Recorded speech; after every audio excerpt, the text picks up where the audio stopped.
Pred kraj godine i u susret sledećoj i u našoj najpoznatijoj izdavačkoj kući Pčelica sumiraju rezultate proteklog rada. Mnogo je nagrada i priznanja koje je ova izdavačka kuća osvojila na raznim domaćim i međunarodnim sajmovima. Sumiranje utisaka i uspeha kojih je bilo mnogo. Knjiga Nikolete Novak, Prijatelji iz savane, dobila je nagradu za likovnu i grafičku opremu knjige, kao i za najbolju ilustrovanu knjigu za decu na Međunarodnom salonu ilustracije. To je samo jedna u nizu nagrada koje je Pčelica dobila do domaćeg najpoznatijeg sajma knjige u Beogradu.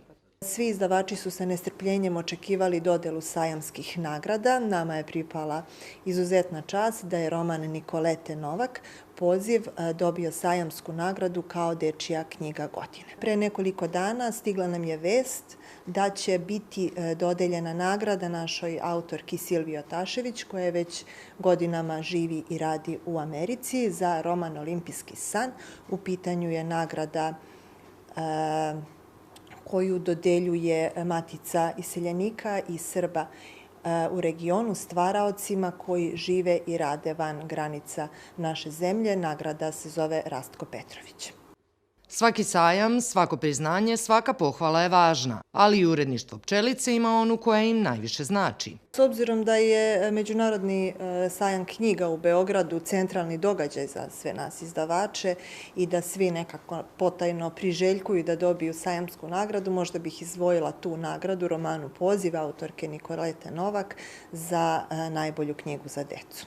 Skoro da nema deteta koje nije čulo za Pčelicu ili ne posjeduje neko od knjiga ove izdavačke kuće. Oni koji bogate dečije police obećavaju da će i sledeću godinu biti prepoznatljivi po kvalitetu, a veruju da ni nagrade i priznanja neće izostati.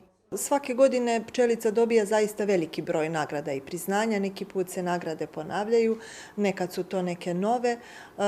Mogu slobodno reći da smo osvojili gotovo sve nagrade i sva priznanja koje se dodeljuju u oblasti dečije književnosti, neke čak i više puta, a s obzirom na to za sledeću godinu pripremamo i nova izdanja, i nove romane, i nove priručnike enciklopedijskog tipa.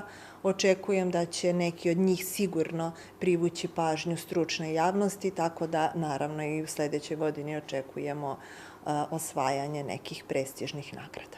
Da podsjetimo na kraju da sva Pčeličina izdanja možete kupiti i u online knjižari, gde je na samo klik od vas dostupan čitav asortiman.